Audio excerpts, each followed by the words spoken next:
All right, how to change the choke knob on your Stihl KM131R. I have the choke knob here, part number 4180-180-9500. And as you can see, my choke knob is broken. So let's go ahead and repair it. First thing we need to do is remove this air filter cover. It's held on by two T27 Torx screws. And you just use a T27 Torx bit. It'll come right off. Take your air filter off. And you have two 8mm nuts that need to be removed. I'm just using a 8mm T-wrench. You can use a 1/4" 8mm socket. Now my housing here is a bit dirty. I'm gonna go ahead and blow it off with some compressed air and brake cleaner.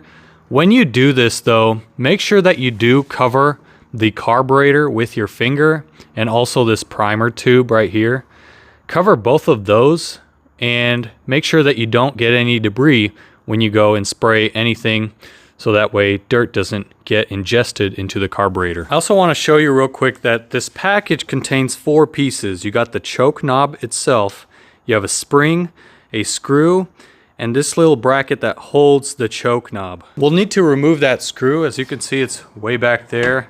I'll zoom into it if needed. But we're going to take a Phillips head screwdriver and simply remove that screw.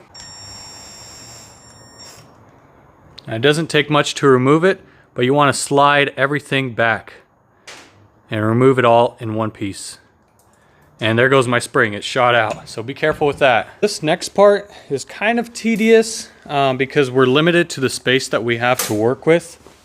And I think the best option is just to quickly remove this housing cover. And I'll show you why in a minute. We have a screw here that holds the valve cover. We have 2 screws here. And then we also have a screw in the back. And it's clearly visible.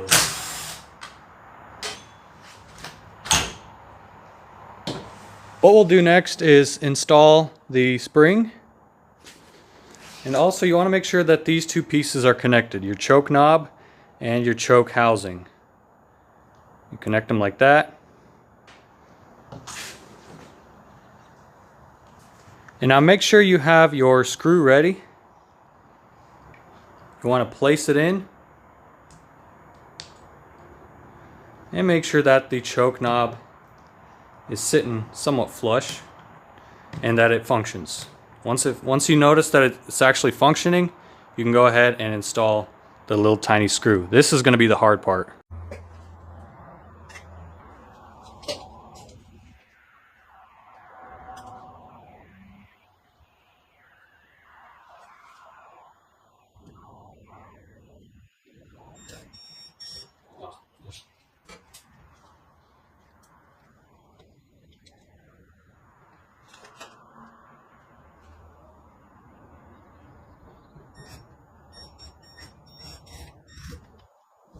After you got it installed, just go ahead and test it like you would if everything else was on. Push the choke knob in, turn it to the left. It should close your valve, and then press the throttle to release the choke. Do it, 2-3 more times. And if it does that correctly, if it opens and closes correctly, then you can go ahead and reinstall everything.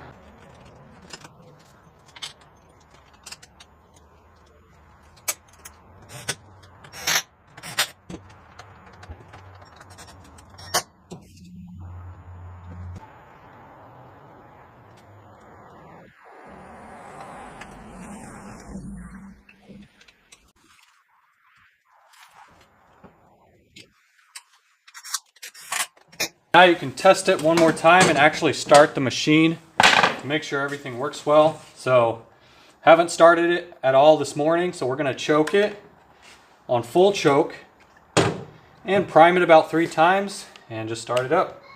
So as soon as it starts and kind of runs really rough, we're going to go ahead and release the choke and give it some throttle.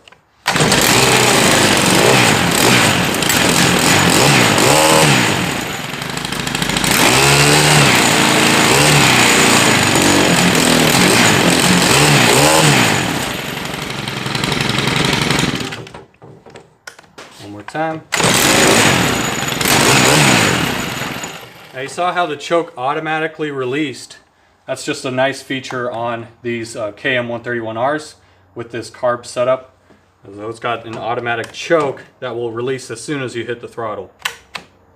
So I hope that was helpful for somebody out there. If you have any questions at all, please leave them in the comment section down below. I'll try to have part numbers as well down there for the parts that you need. I know this unit has 2 different style carburetors, so make sure that when you go to your dealer, bring the unit with you, because it will have a serial number somewhere, either on, actually it'll have a serial number, and then also it'll have a part number or model number on the carburetor itself. So again, be on the lookout for those 2 things, because the dealer will definitely be on the lookout for those. In the meantime, take care, guys. Thank you so much. It's been Phil's Lawn Care. Appreciate it, guys. Thank you so much for watching. God bless you, and we'll see you in the next one.